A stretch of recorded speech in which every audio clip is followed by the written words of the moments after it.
એક શિક્ષક તરીકે હું આ વાતનો તદ્દન વિરોધ કરું છું કે જે બાળકને હું આખું વર્ષ સ્કૂલમાં મેં ક્લાસમાં ભણાવી છે, જે છોકરી એક શબ્દ મોઢામાંથી બોલી નથી શકતી, ખાલી ભણે જ છે, એના પેરેન્ટ્સ આટલો મોટો આક્ષેપ નાખે તો એ તદ્દન ખોટો છે.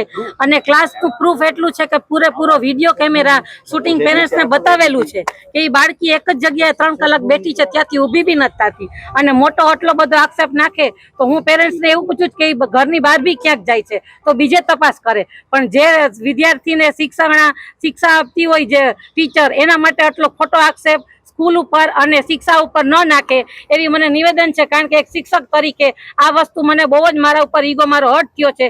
આવું ન થવું જોઈએ કોઈ દિવસ. નાની છે, વિદ્યાર્થી પ્રેપમાં ભણે છે, સાવ નાની સ્ટુડન્ટ છે, 4 વર્ષની બાળકી છે અને એ બોલતી બી નથી, એને બોલતા નથી આવડતું તો આટલું બધું કેવી રીતના બોલે? મારા ક્લાસમાં છે, મને અનુભવ છે. ખોટું બોલતી નથી. હું એમ કઉ છું તમે એ બાળકી પાસે બોલાવીને જાઓ, આખું વર્ષ મારા ક્લાસમાં ભણી, એને બોલતા જ નથી આવડતું. એને કદાચ શારીરિક જે બી તકલીફ હોય એના રિપોર્ટ બી સ્કૂલે લાવ્યા હતા, એમાં રિપોર્ટમાં એવું દેખાડેલું છે કે એને ઇન્ફેક્શન છે, પાણી પીવાથી પ્રોબ્લેમ થયેલી છે. એમાં કોઈ પણ જાતના નવાન કોઈ પણ જાતના એવા રિપોર્ટ જ નથી. અરે બીજી કોઈ બી શારીરિક તકલીફ હશે પણ એના માટે પ્રૂફ તો કરે કે આ વસ્તુમાં આમાં સ્કૂલમાં જ થઈ છે.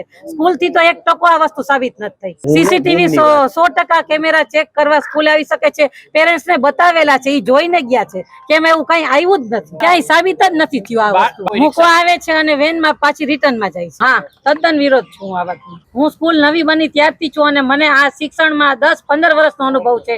કોઈ બી પેરેન્ટ્સ ને કોઈ બી વિદ્યાર્થીને પૂછી લઈએ કે હું કેવી શિક્ષા દઉં છું ને કેટલા વિદ્યાર્થીઓને પ્રેમ કરું છું. એટલે આ તદ્દન ખોટી વાત છે. આટલું ખોટું એક શિક્ષક ઉપર તદ્દન આક્ષેપ નો જ નાખી શકે.